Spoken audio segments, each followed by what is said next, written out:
হঠাৎ করে জ্বর, তারপরে ডাক্তার দেখালাম এখানে সুকুমার রায়কে।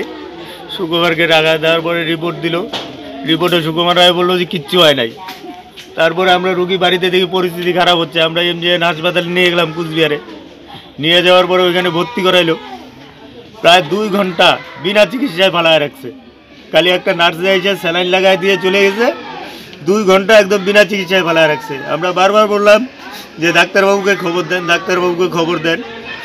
উল্টায় সিস্টার আমাদেরকে জবাব দিল, ডাক্তারবাবুকে এখন ফোন করা যাবে না, ডাক্তারবাবু এখন ঘুম থেকে উঠবে না, সুপার এখন ঘুম থেকে উঠবে না। আমরা এখন কোথায় যাবো তাহলে? আমরা এইভাবে অকালে আমাদের যদি একজন মারা যায় এই অজানা জ্বরে, কেন আমরা তো জানি না এটা কি হলো। একবারও এসে ডাক্তার দেখেনি। আপনারা কখন ভর্তি করেছিলেন? আমরা মোটামুটি ওই সময় 10টা থেকে 10:30 হবে।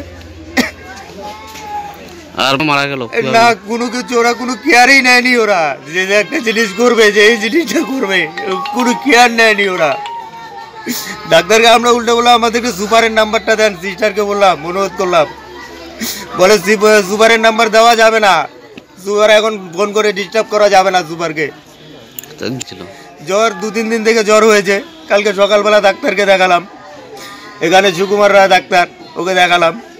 ও দেখানোর পরে ওকে ব্লাড রিপোর্ট দেখে বললো যে কিচ্ছু হয়নি, সব নর্মাল। তারপরে তো সন্ধ্যার থেকে পরিস্থিতি খারাপ হতে থাকলো। তারপরে আমরা এমজিএন হাসপাতালে নিয়ে গেলাম। তারপরে এইসব ঘটনা ঘটলো। কি নাম আপনার? আমার নাম বিশ্বজিৎ দত্ত। আপনার কি হয়? আমার ভাগ্নি জামাই।